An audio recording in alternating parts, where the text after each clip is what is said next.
There are more and just as dangerous cyber attacks that exist. Malware. This is malicious software that damages a user without them knowing it. There are many types of malware: viruses, worms, trojans, ransomware, scareware, spyware, adware. Let's discuss the first three types: viruses, worms, and trojans. Viruses. Computer viruses are codes or programs that change how a computer operates and are spread from one computer to the next. Just like how biological viruses infect a human, then spread from one person to another. Some viruses damage a computer's performance, while other viruses inflict no damage unless called upon, or they hide silently, stealing information. Worms. Computer worms are standalone malware that spreads copies of themselves from computer to computer. Unlike viruses, it doesn't need to attach itself to a software program.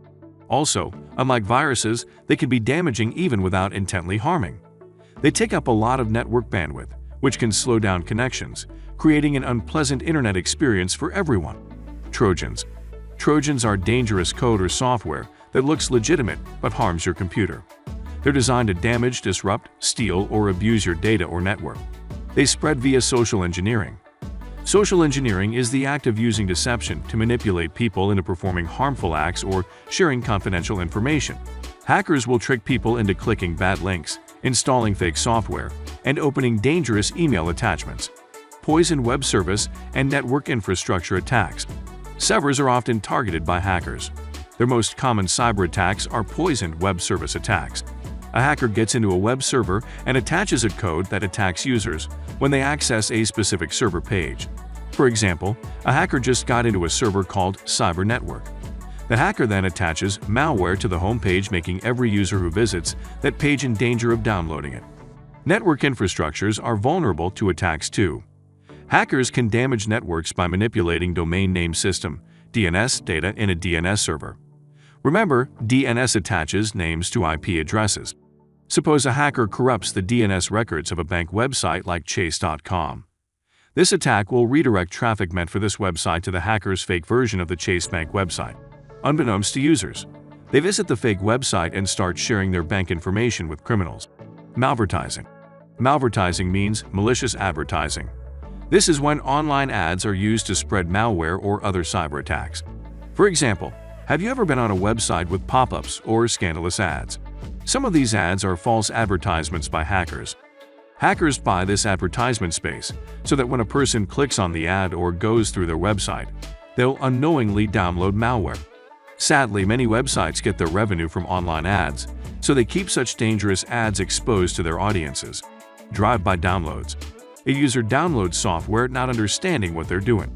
For example, a user might stumble upon a website that tells them that a virus infected their computer. The same website tells them to download software that removes the virus to fix this problem. But in reality, the software is the malware. The user has been tricked into thinking they're helping their computer when they aren't. Password stealing. Passwords are like currency to hackers. Passwords give them access to information in networks that serve their agenda. So, they've created a variety of strategies to get these passwords. Buy password databases. This is when they purchase the usernames and passwords of large groups of people hoping that they'll work. Social engineering. They trick people into giving them their passwords. Hackers would try to impersonate trusted sources or people to get this information. Perform credential attacks. Hackers try to enter systems using tools, keywords, information guessing, and networking spying to guess passwords until they find the correct one. Lesson summary. Malware is malicious software that damages a user without them knowing it. Computer viruses are codes or programs that change how a computer operates and are spread from one computer to the next. Computer worms are standalone malware that spreads copies of themselves from computer to computer. Trojans are dangerous code or software that looks legitimate but harms your computer. A poison web server attack is when a hacker gets into a web server and attaches a code that attacks users when they access a specific server page. An example of a network infrastructure attack is when hackers manipulate domain name system (DNS) data in a DNS server. Drive-by download is when a user downloads software not understanding what they're doing. Passwords are like currency to hackers. They try to get passwords by buying databases, practicing social engineering, and performing credential attacks.